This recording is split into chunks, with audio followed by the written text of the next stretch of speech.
See, a lot of folk won't let you forget what you used to do or what you have done, what mistakes you've made. All of us have made some mistakes in life.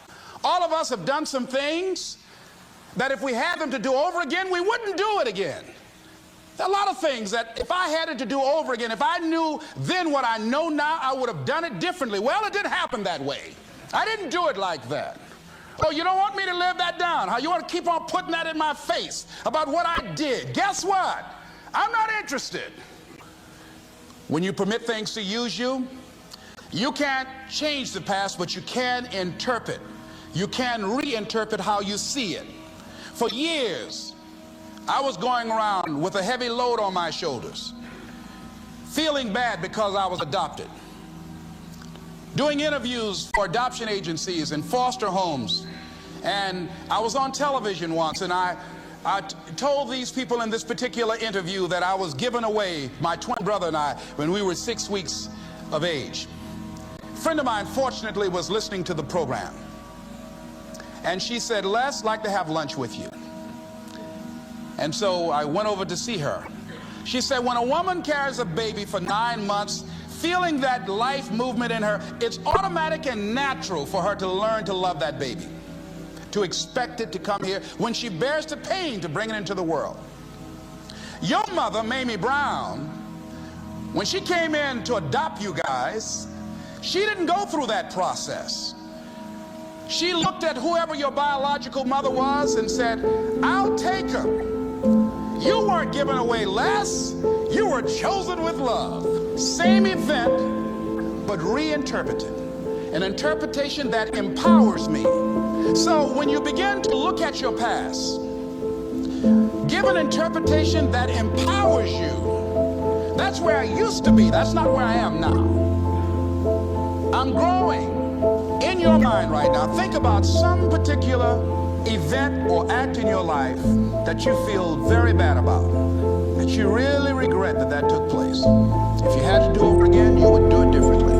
With that there, I want you to see yourself in your mind's eye and say to yourself, I love myself unconditionally, and I forgive myself.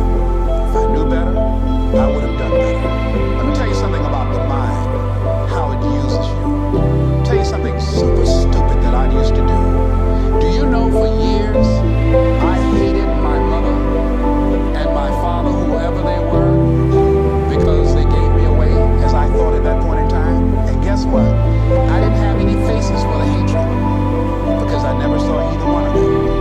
And I said, I hate them for that. And then once I forgave them and said, it's okay, had they not given me away, I would have never been blessed to have the mother that I have.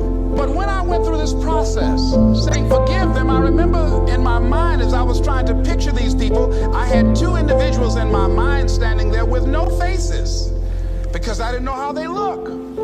But I released that.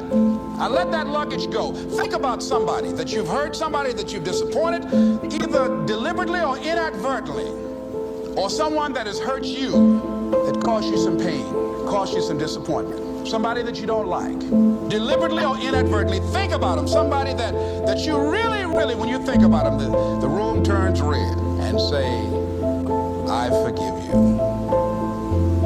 I forgive you unconditionally. Whew, boy, that's a heavy load to let off.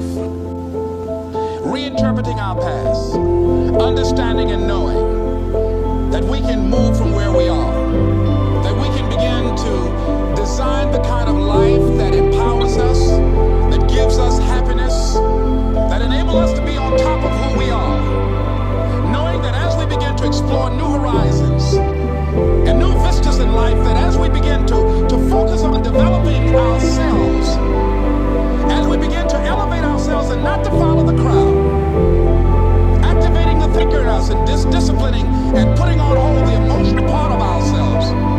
It's not easy, but through practice and practice and practice. Practice makes what? Absolutely not. Dismantle that belief system. Practice makes improvement. You can always better your best. You can always go beyond anything that you have ever done. You'll never hit a state of perfection. You're always bigger than what you do. And so all you're looking for are new breakthroughs through practice and practice and practice. You'll get better and better and better. And there's still some things that will happen to you that will catch you on the blind side that you did not anticipate. You'll get knocked down, but you won't be knocked out. You'll be able to get to your feet again, be on the ropes, but you have a fast recovery rate when you work on yourself. What are the things that you must overcome? What qualities about your personality you know that you're going to have to change, because those particular characteristics are liabilities to you? What are your assets? What are your strong points? Look at and evaluating yourself to make that determination.